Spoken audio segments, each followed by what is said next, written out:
Richard Earhart is joining us from Michigan State University, where he is the small ruminant specialist for the extension service there. And today he's going to give us an idea of which marketing strategy may be best for you based on some of the cost analysis tools that he has. So thank you so much for joining us, Richard, and I'll let you take it from here. Hey, thanks, Melinda. Thanks for inviting me. So Melinda asked me, Susan and I talked a little bit about this, kind of series of talks here. And I love the background that she provided on ethnic or the non-traditional market. That's really important. It's a pretty diverse market segment. And I think there's a lot of diversity in some parts of the United States in markets, and that poses, choices for producers. So how do you, make the best choice for your particular marketing option? And so this kind of launched an effort several years ago with a colleague, Dr. Aaron Rechtenwald, who works with me at MSU, who helps me with extension programs and some research projects, to maybe develop some cost analysis tools that I'm going to share with you today. But let me give you just a little bit more introduction. Yeah, I raise sheep myself. Here's a picture of my two sets of twin boys, actually. And here's our last graduation picture where we're roasting lambs. So I agree definitely that regardless of whatever culture we might discuss, things like, lamb roasts are a great way to bring people together. And I just thought I'd share a personal picture there.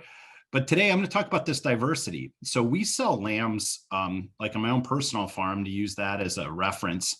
I have about 200 ewes. They lamb on 8-month intervals. So we produce lambs year round. We have lots of options in Michigan, which makes Michigan in the upper Midwest kind of a unique story. I used to raise sheep in the East Coast.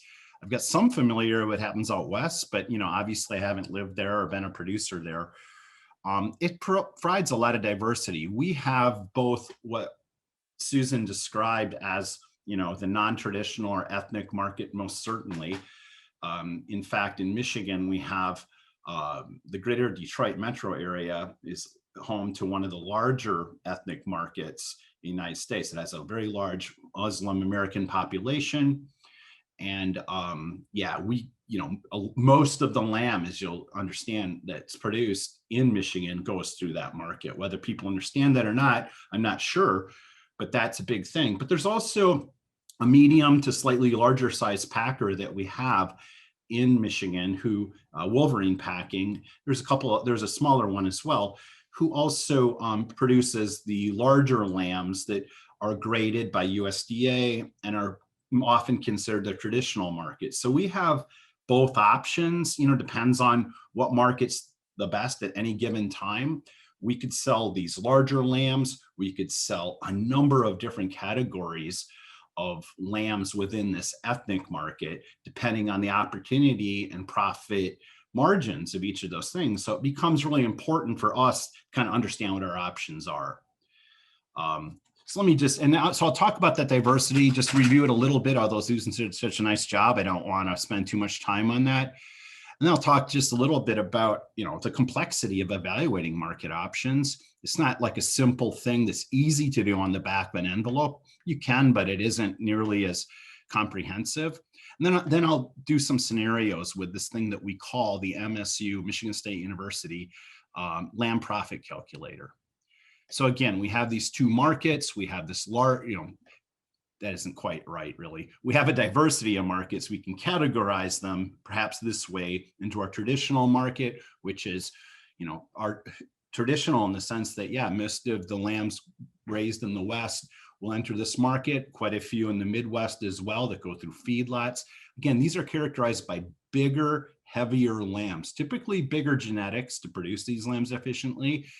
And so this is historically been an important market. Then of course, this non-traditional market that Susan did such a great job explaining, or ethnic market, is always been here, maybe not as certainly recognized, I guess, but a big part of what we do in mostly east of the Mississippi, but that's not fair either. There's pockets of ethnic market all over the country, and it becomes an important player in many areas. Generally, just to make it a very basic statement, the traditional market is going to be larger lambs that are going to be fatter. The non-traditional market tends to be smaller lambs that are thinner. They kind of all go hand in hand.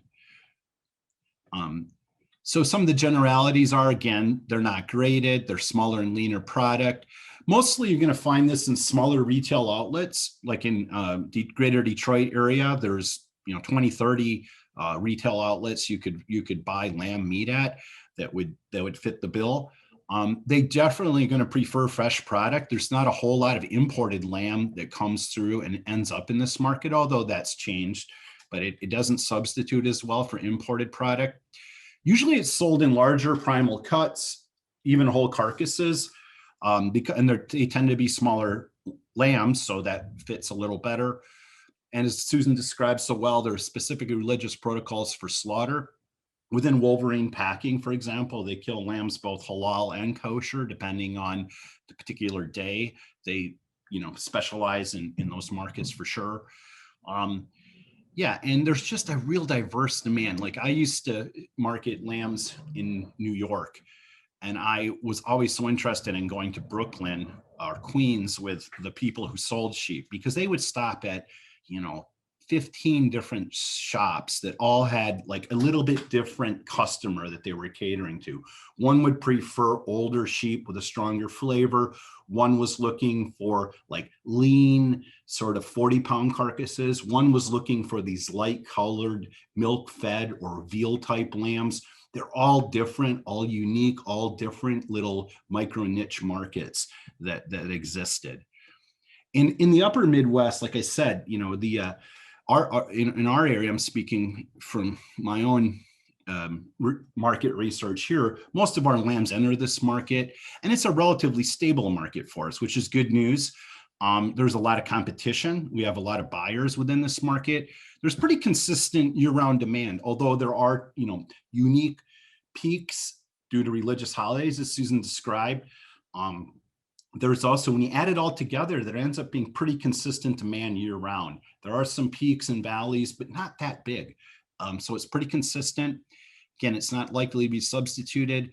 And yet these consumers are going to prefer lamb over beef, which is a unique thing, in our country. And again, it's just an increasing demographic Susan described in a relative proportion. And this is just some research done by the Pew organization to show that, the Muslim population is projected to grow relative to other parts of our culture. And so that means, for the sheep producing world, probably good news in terms of marketing. I take our students, I teach a couple of courses at MSU. I do research teaching and extension. I do a little teaching with the veterinary students, and I give them this crash course on the sheep industry. I take them, show them markets, retail markets. We go to Detroit. They spend a lot of time on farms, working in large farms, lambing ewes. Try to give them a really rich experience. And one of the things we do is we go to some of these markets. Here's a picture of lambs that were procured by this gentleman, Ron Berry, just earlier in that week. And the students got to see him pick out his lambs at the market day that we were at. And then they got to see them killed here. And this would be like, this 40, 50 lambs that he'd buy each week, maybe more certain weeks, but that would be kind of a typical inventory. He has some ewes, some larger sheep here, and he sells those to specific customers. And then he has a lot of lambs that he will buy will be like these sort of 90 to 110 pound lambs that are fairly lean, maybe 4 months old. And so they're kind of yield grade twos. And he cuts them up pretty much in front of his customers to their order, whether they want a whole lamb, a half lamb, a special cut of lamb. You see families with their children selecting these products. Here's like a nice, fresh, young lamb. You can tell it's relatively lean, but certainly not skinny, cutting up. And this is very high quality lamb, I would argue, from anyone's point of view. Here he's making a special pocket to put, for example, herbs in this lamb roast. So it's more like the old butcher of yesteryear, where he will cut and wrap right in front of the customer based on their preferences and needs. So that is what this market looks like in our part of the country. You'll also see ones with a little less custom service where you can buy meat more wholesale. Here's another market nearby, just a few blocks down the road. So I've looked at these markets in a couple different geographical areas. I used to raise sheep in in New York, and I knew the Metro New York City market pretty well. And now that I've moved to Michigan, I've got a chance to see this one. And there's some similarities. I kind of highlight them here. They both have milk-fed lambs. The milk-fed lamb market, this hothouse market that Susan described, is certainly a lot hotter in New York City, but it still exists. We have, especially for the Greek Easter, which Susan mentioned, to a little larger lamb, we have a pretty good demand for those here. And then we have a large Muslim halal lamb. In the Midwest, those lambs are a little bigger, and the East Coast are a little smaller, it seems. And then, there's a bunch of other little pieces of it too that would, take a while to describe and wouldn't really make much greater point here. But I'm just describing some big major players within this market. So it's challenging, however, to calculate the cost of production with these marketing options. So, you basically have to consider, should I be selling these lambs? If I have a bunch of lambs born in the winter, let's say hypothetically, should I be selling these lambs in April when they're small for Easter market? Those prices look pretty good. You're getting $3 a pound live weight for these 50-pound lambs. Am I going to make more money selling those lambs then for that weight? Or am I going to make more profit waiting until, say, they're 80, 90, 100 pounds and selling them maybe in June to another ethnic market? Or should I just, go to my custom freezer crowd and produce these same lambs, say they're capable of producing them in a efficient way, to 130, 140 pounds and sell them in the late summer, maybe to a freezer buyer or to that traditional market that might exist at a public auction? So I'm actually going to go over this scenario with you in just a second, but it's impossible to predict market price changes precisely, but maybe using a cost of production tool that you can plug in some reference ranges that you typically see, your high and lows that you might expect for different times of the year, can maybe give you at least a good approach to looking and answering this question. And that's what I'd like to do with you. So we've developed, Aaron and I developed this profit calculator. It's very simple. It's a spreadsheet. Well, it's not that simple, but it's simple enough to use, I think. It's a little bit, there's quite a few pages of it. And I'll walk you through those. And it's publicly available. You can access this on our website, which is Sheep and Goats, MSU Sheep and Goats. Maybe when I share screens, I'll show you that web page, but you can find it here. If you just Google Sheep and Goats MSU, you'll come to the farm management page and you'll find this tool right there, right in it. So it allows you to evaluate impacts of making changes in your management, of looking at different marketing scenarios, lots of things as I'll describe. Now, one of the limits, it doesn't do everything. It's not the magic carpet ride of all time, but it doesn't allow you to, calculate your fixed costs. That's another enterprise that you'd have to do. But so that's maybe, something you have to keep in mind. So fixed costs usually don't change too much in relation to these marketing options, but they are a consideration. And, maybe if you're feeding lambs for a longer period of time, you may need greater facility investment than if you're turning them out as hothouse lambs. So that's another thing that I don't really factor in this calculation. But the MSU lamb profit calculator can do a lot of stuff. It's not trying to brag too much here, but it does a lot. We made it pretty comprehensive. It can look at reproduction, the conception rate. You can put in the conception rate of your flock. You can evaluate, even if you alter the conception rate, what economic impact that's going to have on your production system. The conception rate of both ewe lambs, first-time lambing ewes, and mature ewes you can enter. The prolificacy, which is a big driver, right, of profitability. The lambing interval, whether you decide you want to lamb the ewes once a year, or what some of us do is more often, like 8-month intervals. We can look at the impact of mortality, whether it be in your ewes, your lambs early in life. So you can look at, the impact of changing lamb mortality during week 1, the impact of mortality over the growing finishing period, different phases of the growing finishing period as well. You can put in this calculator. Importantly, you can put in feed costs. Probably maybe one of the weaknesses of it is it doesn't have quite enough feed cost refinement, but it can give you put in a feed cost for your use at maintenance, a feed cost for your use during pregnancy and lactation, and it calculates based on their weight what those costs ought to be if they're fed to requirements. It looks at the feed costs of your lambs during the pre-weaning period, if there is any feed cost, if they're eating any feed, if you're eating creep feed. And then importantly, of course, the post-weaning cost of raising them in different scenarios. It looks at labor costs, whether they be at lambing, just for your general care, and the labor associated maybe growing, finishing lambs in a feedlot. You can look at genetics, impacts of genetics in terms of the size of your sheep and the frame size of your lambs. Lambs of different frame size are going to have different efficiencies of growth, and we factored all of these opportunities to look at these things into this spreadsheet. We can look at different lamb rearing methods and their associated costs. Whether you decide, say you've got bigger lambs, you could grow them, you could background feed them, grow them slow and fast. You could do different ways of finishing your lambs. So look at, and it'll calculate some feed efficiencies. We have some templates for this. You can put in your own values too. We have templates based on frame size, growth rates, and feed efficiency that we've put in that you can utilize.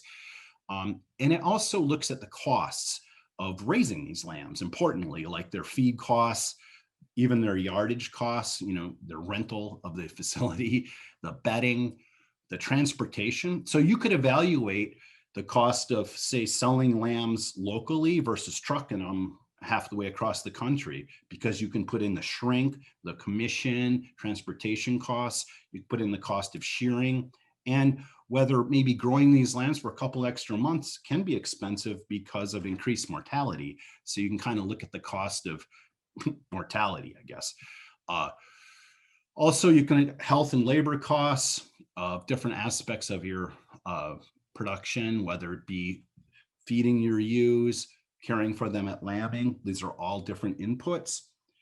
And then you do put in the changing market prices over time that you might expect, and according to the size of lamb that you're selling. So you can put in your local prices, you can put in the prices at this other sale barn, you can put in what you think the prices are today versus next week versus 6 months. All these things you can enter. Okay, so let me let's look at a scenario. So I'm going to stop my share and pull up the profit calculator next.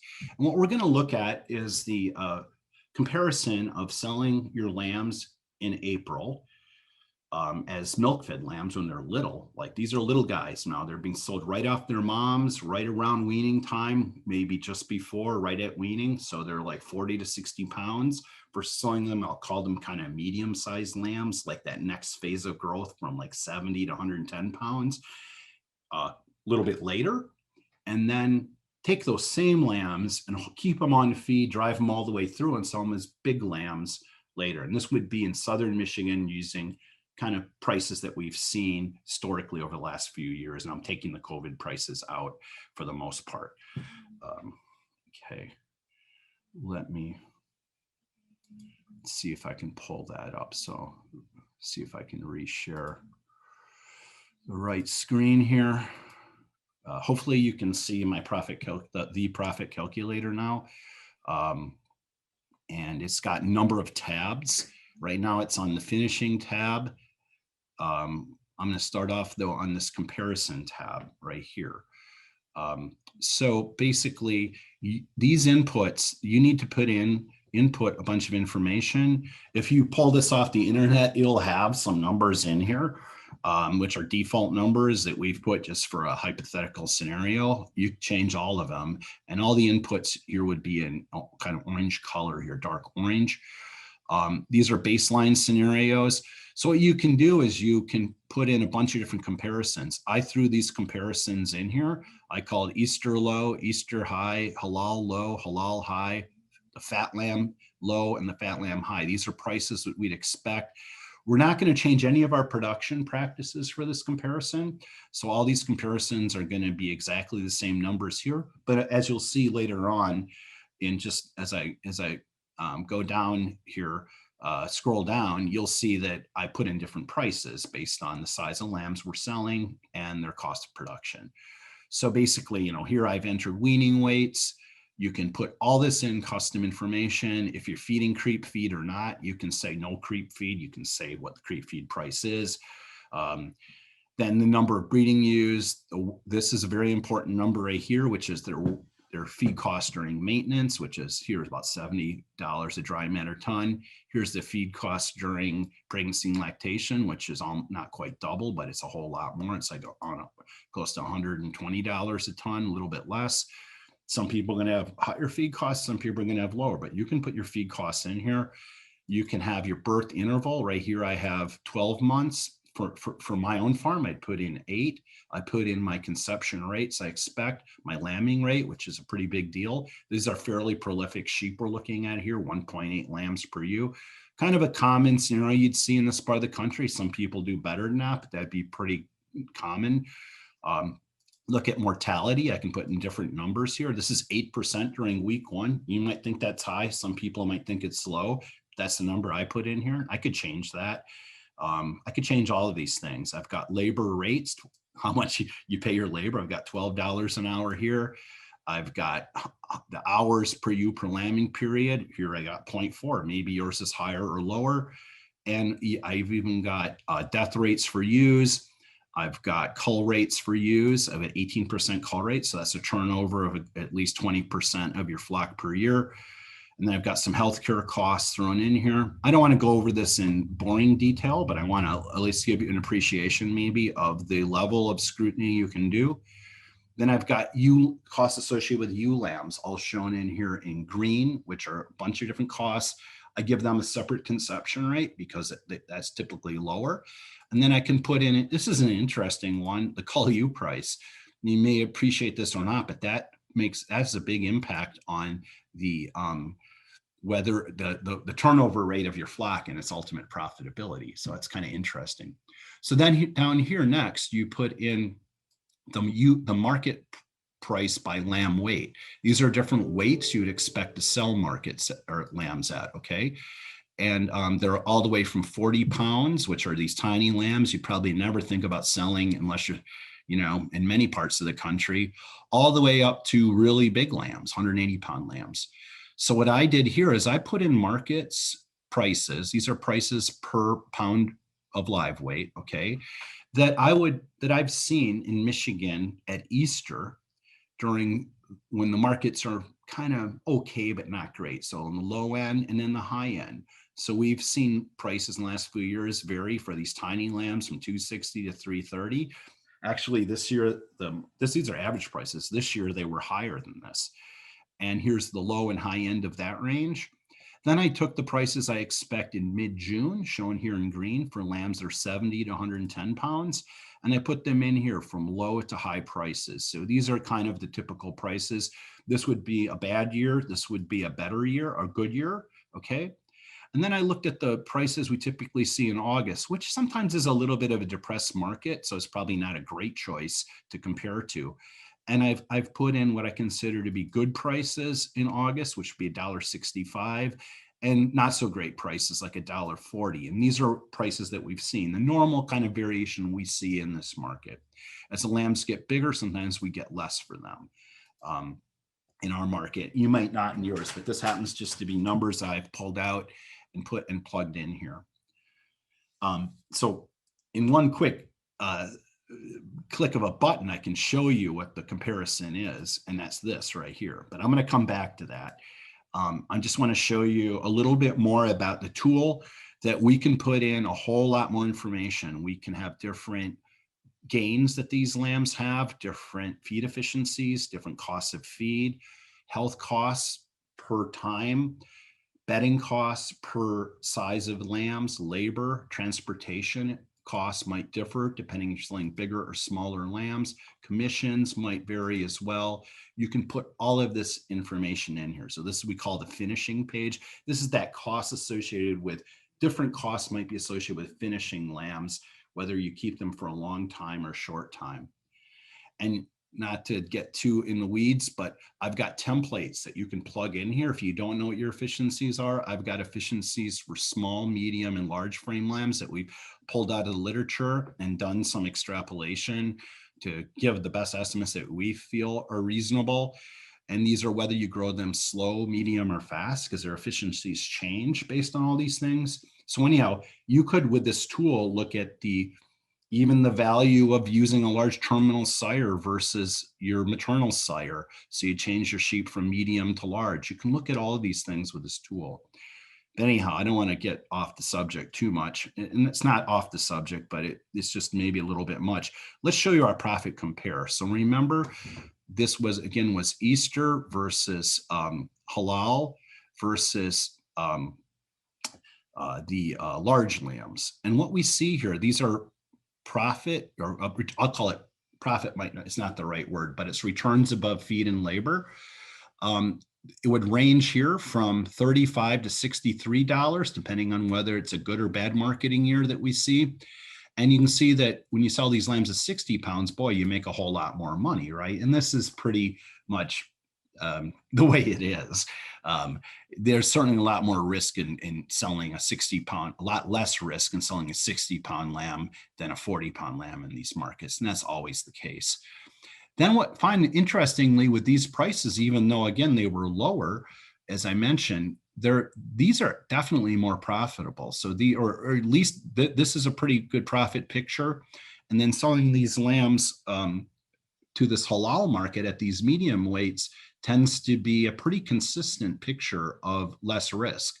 So, I'd make the argument you might want to sell some of your lambs at Easter, and then maybe you would want to hold on to some of the majority of them and sell them here, and probably not sell too many as finished lambs in this market, because you can see the profitability is far less. Okay. And actually, I use this tool personally to make marketing decisions. This is exactly what I use to guide me. Like, that's what I did this year, for example. I used this tool. I sold some lambs here, and I got like a 330 pound. So I did really great. And then I sold a whole bunch of them here, and I got pretty much these high prices here. So they were equally profitable, but my marketing decisions were driven by using this tool.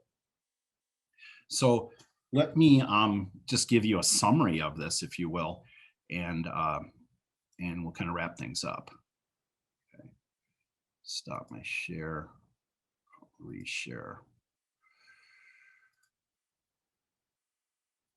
Okay, so again, here's the scenario. Here's the results that we got, that we received. So April. So what we basically found is selling from this tool told us that selling these lambs in April to the Easter market did pretty well if they were 60-pound lambs. So kind of selling them as these slightly larger lambs was a good deal.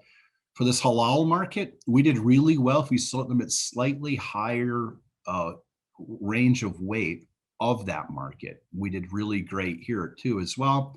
And here, the August fat lamb market, when we add up all these prices and all these considerations and the feed costs that we have in our farm, and in this particular farm, it isn't as profitable. For another farm, maybe this is a good deal. If you grow your own grain, if you're marketing grain for your farm through your sheep, you may find you have cheaper feed costs, and maybe these are more competitive. There might be other reasons why you want to enter this market, but from this particular scenario, it isn't predicted to be as profitable. So let me summarize.